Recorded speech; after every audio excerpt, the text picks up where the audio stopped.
Welcome back to another episode of That's Business. I'm so excited for today's guest. Tiffany is the perfect example of why networking is so important. So a little story before we give Tiffany the light here. We were introduced first through Royal Oak Chamber of Commerce, and a mutual friend, Mario, which I think was episode like early last season, was like, Tiff, you got to meet my girl, Angela. And it's so funny because now we have become really good friends, like our little bad bitches club we got. So another point of why networking is important. So Tiffany, I'm so excited to have you on. How are we doing today? I am doing good. It's a Monday and it's not bad. So that's always good. I know we have no thunderstorms on the horizon, no hurricanes or whatever's happening here in Michigan, but we're looking good. So because we have so much to talk about with you, before we dive into what all the cool things you're doing now, throwing it back to childhood, what did you want to be when you grew up, or what was your childhood like? Wow. Well, I wanted to be a veterinarian. I think like 50% of the population. Yes. Veterinarian, neurologist. My mom has multiple sclerosis. So as a kid, I'm like, I'm going to fix this with becoming a neurologist and being a doctor. And then, as I grew up, I'm like, I'm an artist. I need to go to art school. So it didn't end up working out that way, but I'm happy how it did. You said that you're an artist. Have you always been someone, even like through high school and through that kind of early 20s? Have you been someone that was an artist? Because I didn't know you at that point in your life. Yeah, I think just creative. So a lot of times I'll be like, I'm a creative. And in the world of marketing and ad, that means design and art. And I think from a young age, like I was into, those like posters that you would make as a kid, like in elementary school, and you put pictures on it and you write on it. And mine was always like colorful and meticulous. And like, I liked even like typography back then. I was like making sure my handwriting was nice. And I just really liked putting together displays. And then as I got older, I'm like, okay, that kind of feeds right into what I do now with design. So yeah, that's kind of where it started early on. And then high school, I got into some art classes towards the end of like my high school career. And I'm like, I really like this. I think I need to project that into a career, somehow incorporate it in. So when you first started out in your, we'll say the big girl jobs, because you've worked with some very impressive brands. So walk us through, who did you first, well, you don't have to say names, but what kind of jobs were you in first? And then where did you kind of have the idea for Twiz Creative? My very, very first job or like career job? You could say either. No rules. Okay. Very, very first job was at Fitness 19. A little fitness joint at the front desk. So intro to like greeting people and then also like making sales calls as a 18-year-old. Yep. Which I had never been trained on, asking people if they wanted memberships or telling them that their credit card was declined and all this stuff. And like had no experience, really no training. That was my first intro into what sales and marketing is. And we would go out and take a bunch of flyers with us and go into businesses. So I had to introduce myself and I had to make a pitch and I had to leave flyers. And it was scary as a kid. I'm like, what's happening? Like, I don't know what I'm doing. But then I liked it. So it kind of transitioned nice into what I was doing. I wasn't really expecting a job at that point in my life to do anything, to learn anything really from, but I learned a ton. And then, getting into school, I got some internships while I was at college and just learned the ad world and the ad space. And from there, worked at some agencies and worked with some brands, Cadillac, a lot of GM brands, OnStar, the Detroit Lions. I had the privilege of working on, which was fun. They did really well that year, so I felt good. Yes. Felt good about myself. You're like, it's not the 0-16 year, right? Right. I've had some other experiences too, working in-house at a marketing tech agency in Detroit, and then also in-house at a medical spa. So I feel like my experience is kind of all over the place as far as marketing and advertising goes. But I kind of like that I had the opportunity to touch all those different spaces and then be able to decide what I like, because there's so much that you can do in this field. And then kind of just drift off into the horizon with Twiz Creative. I love that you brought up the point of the first sales job at 18, because I say it all the time. I worked at a restaurant. So And my mom, I swear, we did like a fundraiser and she made us get donations. I remember she made myself and two of my girlfriends, like dropped us off at Partridge Creek, which is an outdoor mall near us. Those of you that don't know. And she's like, great, go get donations for this golf outing I planned for your fundraiser. And I'm like, I don't know what to do. But that was the best experience, or like problem solving in such a like fast paced environment. And I still use those tactics today from 18 years old. So I feel like the people that have had to just like thrown into those high school, college jobs, it's like, I don't know what I'm doing, but it helped be a better business owner or sales individual now. So with the idea for our Twiz Creative, were you always someone that you saw yourself being an entrepreneur? Did you kind of fall into it, or tell us about that? That's a great question. And no, I never saw myself. I was always like, oh, maybe it would be cool to have my own ad agency one day. But really the goal for me, like out of school, was like, oh, I got to get to California. I have to be at a big agency in LA. Like you've made it, or New York. Like, and I got to be making $100,000 out the gate. Like we had all of these like misconstrued ideas at the school that I went to, like, oh, you need to be. And so I started very small, and I just kind of grew into that. And I feel like every place I've been, I've always been put in a box. And as a Gemini, don't put me in a box. Don't put me in a box. I got all these different ideas on my hands and everything, and interests and talents too. And I felt like at agencies, as a designer, art director, that's all you do, design and art direct, and even like in an agency, you work with a copywriter. So you have partners, copywriter, art director, and you work together and you pitch ideas together. And the copywriter is always the one that pitches the idea, right? Copy, text, presenting. And I'm like, like, no, I want to present the idea. Like, that's mine. Thank you. Yeah, like even if we came up with it together, I still wanted to project and present that sometimes. It didn't have to be every time, but I'm like, I don't get to present. Like, who came up with this stupid ass rule? I don't want to follow that. So I didn't like to be put in boxes. I like to write copy too.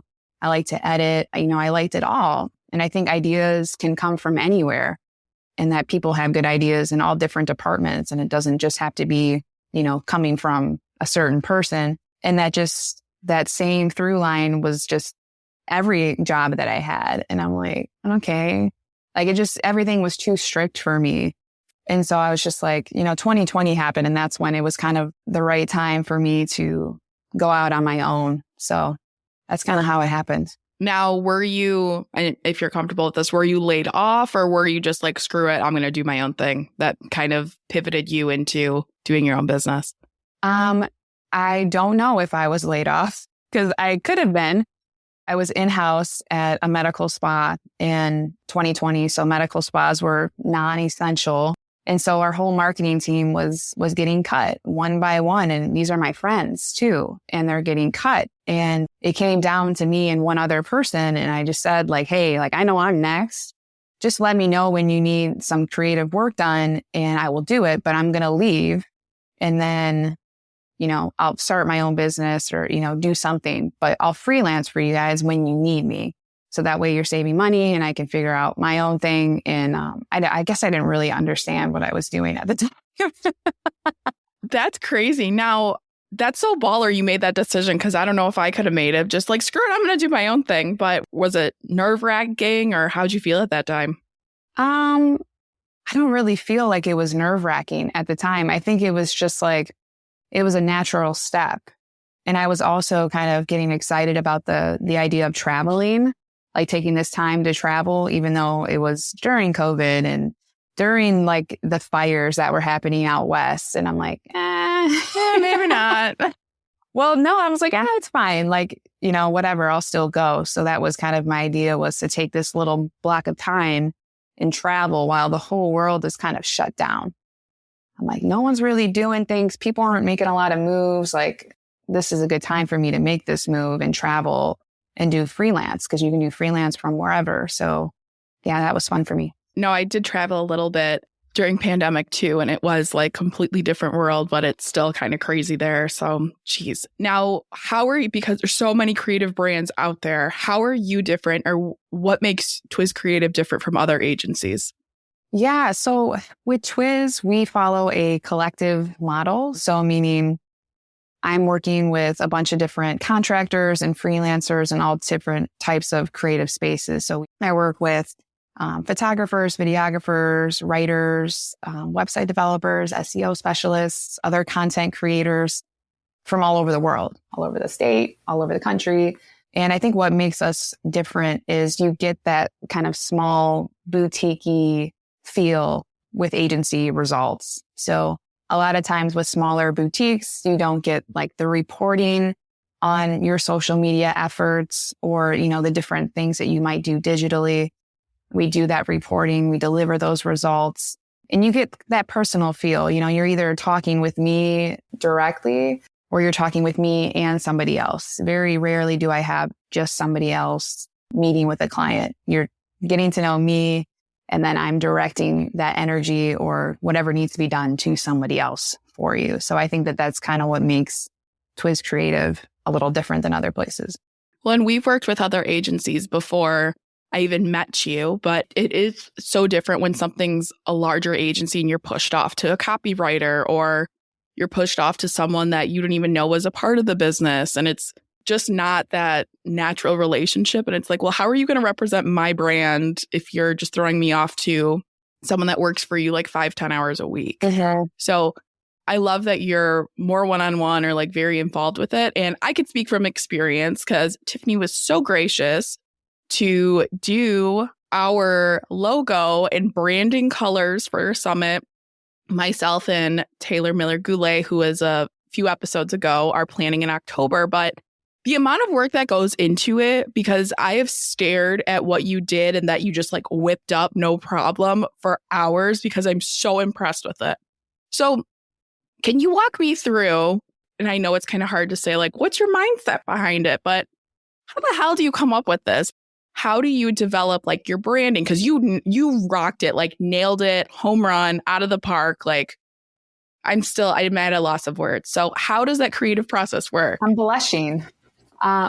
It's awesome though. I mean, it's such a talent, and people think like, oh, it's so easy to do it. It's freaking not. Like, but anyways, I'll step off my soapbox. So tell me about your process, or maybe what you did for that one specifically. Yeah, I get the whole like, oh, it's so easy and everybody can do it because of programs like Canva and other, digital things that anybody can access. But I think when it comes down to really developing a brand and its visual identity, it's really talking with the people that are passionate about it. So what we did was like get on the phone with you and Taylor and discuss like, what do you see for this? Like, how do you want it to look and feel? And, with it being passion, there was a lot of like fire, right? And so there was these, and you talked about, another initiative where you might have camping and this whole camp vibe, coming into what you're going to be creating in the future. So maybe this event ties into it. So taking all of that into consideration when you're doing like a visual identity, I take that all in from the people, and it's like, how did you pull that out? I'm like, you guys said it. Like, it's just, you have to organize it into your brain, into like visual elements, like the logo, the typography, the colors, the patterns, the textures. And so all of that stuff gets like filed into my brain. And then, you just start playing around. And I always start like drawing things out on a sketch pad, because writing and drawing on paper, like you don't have that like negative mind of when you make an error on like Word, like when you see the little red line come across, like that's not happening. You don't have to be perfect on a piece of paper. So your mind can just be creative. So I always start there. And then once I have a nice drawing, I'm like, okay, now let's put it into the computer. Let's design, let's find. And like with the colors and the idea of fire and passion, it's like, well, let's use some warm colors. You're also doing it in the fall. So like we pulled like some fallish color with some energy because it's still summer. So we're, projecting that out and promoting during the summertime. So yeah, I think it's just feeling the energy of whoever's doing this, and making sure that that's being communicated and making it look and stand out amongst other summits or other events or other brands that, you might be competing with. So yeah. I hope I summed that up a little bit. You did, yes. But even coming up with like, oh, this would be a good banner, or this would be a good, you phrased it better than I can, of course, but this is a good like circle logo. This is a good like for this. And I never thought of that as someone who has planned, I don't even know, lots of events I've planned. It's always been like, oh, I don't know, I'll just pick something and just like keep rehashing that. But it's so important. It's just like a great inside look to your expertise and creativity, because that's huge. So because you have so many partners, do you have certain services you like to work with, or certain like niche of clients, or who do you kind of ideally like to work with the most? Yeah. So I started kind of working with any brand, any company. When I first started out, I was getting referrals a lot in the medical industry, because that's where I came from for my last position.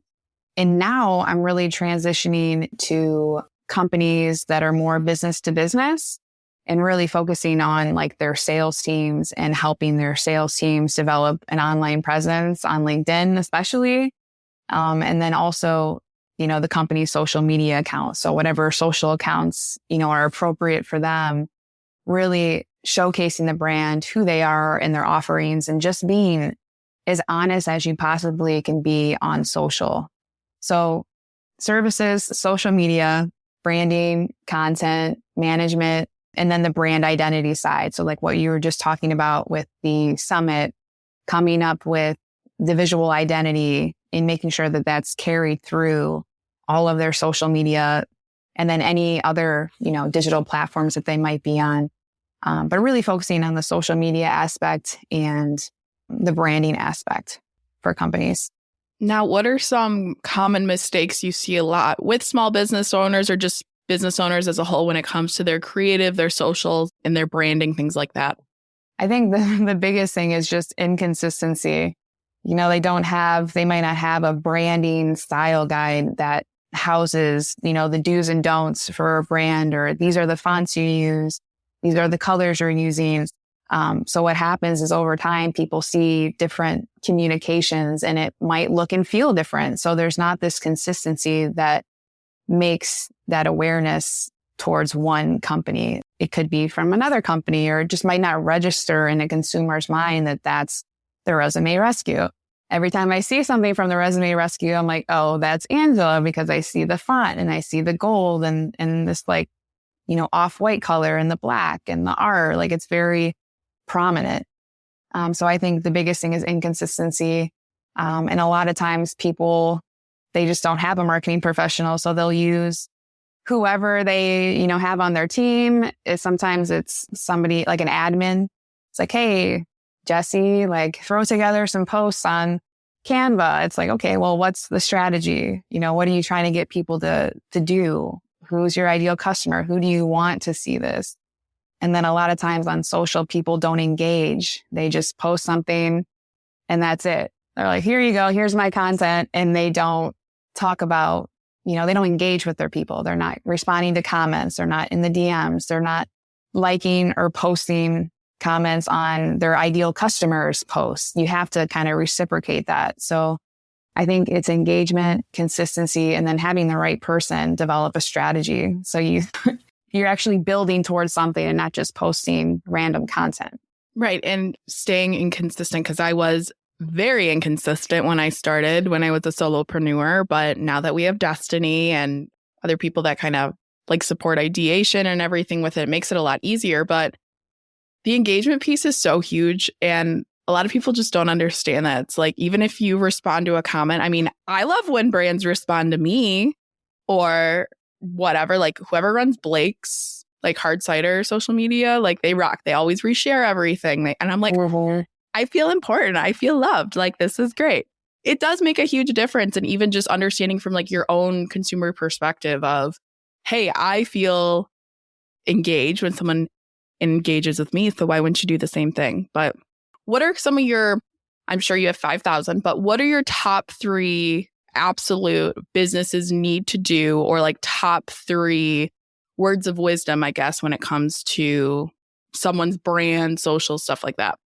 Ooh, Ange, that's a big question. I know. As far as branding goes, you have to stick out. You have to stand out amongst your peers and your competition. A lot of times people are like, oh, I don't have any competition, or, my ideal client is everyone. So going with that first standing out, position, look and see what other people are doing and do something a little different. Like simple as that. Whether it's like with your branding colors, if everybody's purple and blue, let's try orange and red. Does that make sense? Is it appropriate for your brand? Let's try to stand out in the sea visually. And then the second one is knowing who your customers are. Oftentimes, like I just said, people are like, oh, I'm, everybody. It's like, no, you're not. You're not everybody. Who is your ideal client? And get like super granular with it. How old are they? What's their gender? What's their job? How much money do they make? What type of events do they go to? What type of food do they eat? Do they have kids? Do they not? Like, do they go hiking in the woods? Like, get their demographics and their psychographics. So, what goes on in their head.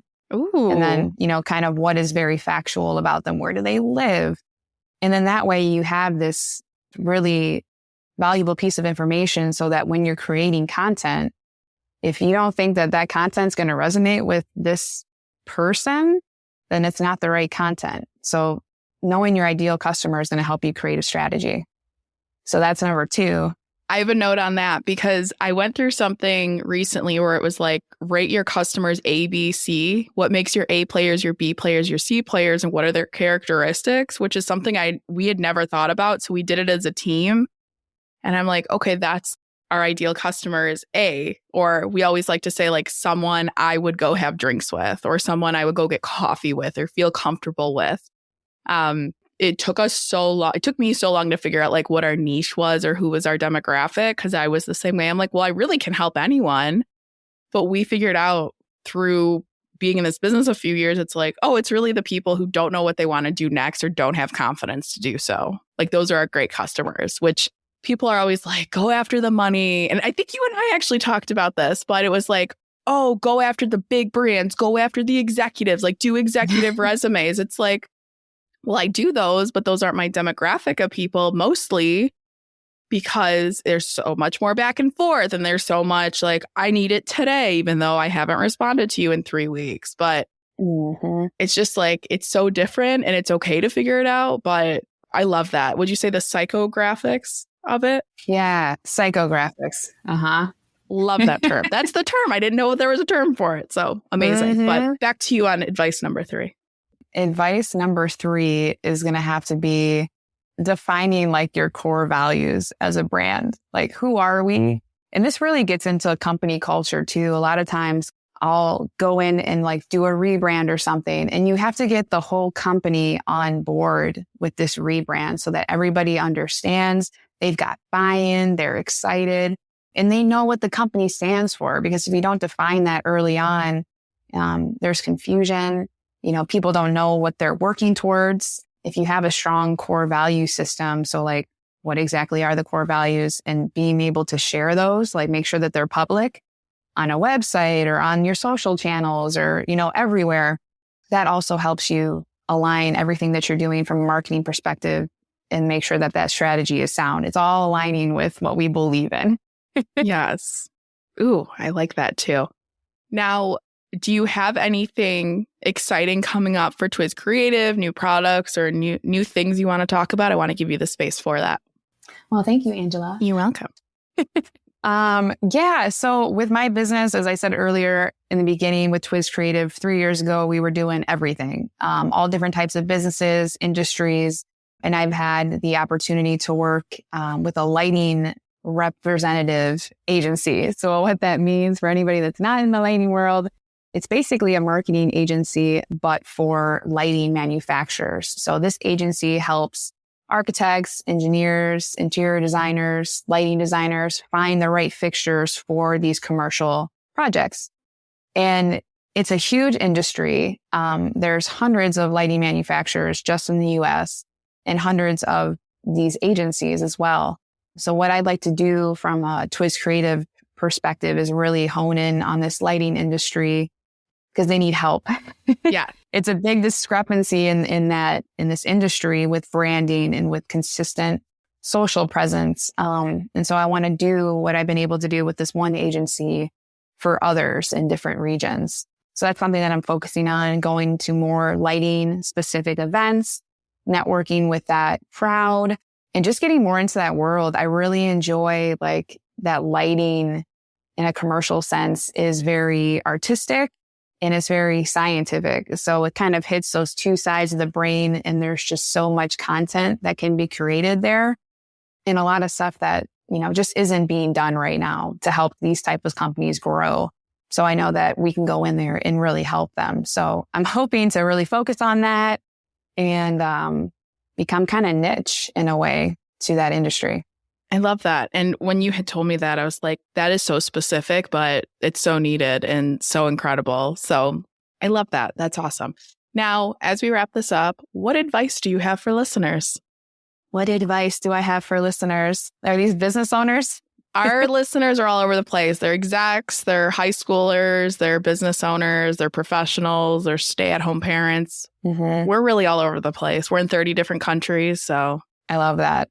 I think my biggest advice, I was just kind of thinking about this in another group meeting this morning, and it really is like to set more intentions, be more intentional. I've just from a very young age, and again, being a Gemini and air sign, I'm just like going with the flow, letting things happen, right? Letting things happen to me and seeing how it goes, seeing where I land. And I think just being more intentional like I am now, setting these goals. Where do I want to be? What do I want to see? It's just helping to make that a reality instead of just like being on a whim of somebody else or a company, or your family. So like really making things happen for you. And that means you got to be intentional. You got to write down, you got to put it out there. Yeah. So write down your intentions. Write down your intentions. That's amazing. Tiffany, this was so much fun. You gave so much incredible insight. If you want to work with Tiffany, head to the show notes, check her out. She's funny as hell too. So follow her on Instagram, please. Thank you so much for being a guest. Thank you for listening to another episode of That's Business.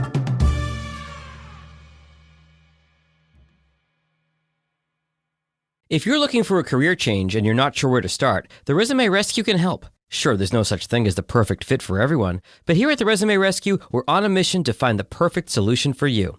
Whether it's changing careers, updating a resume, learning LinkedIn, or practicing interviewing, we have you covered. Find us online at theresumerescue.com and find all of our contact info in our show notes.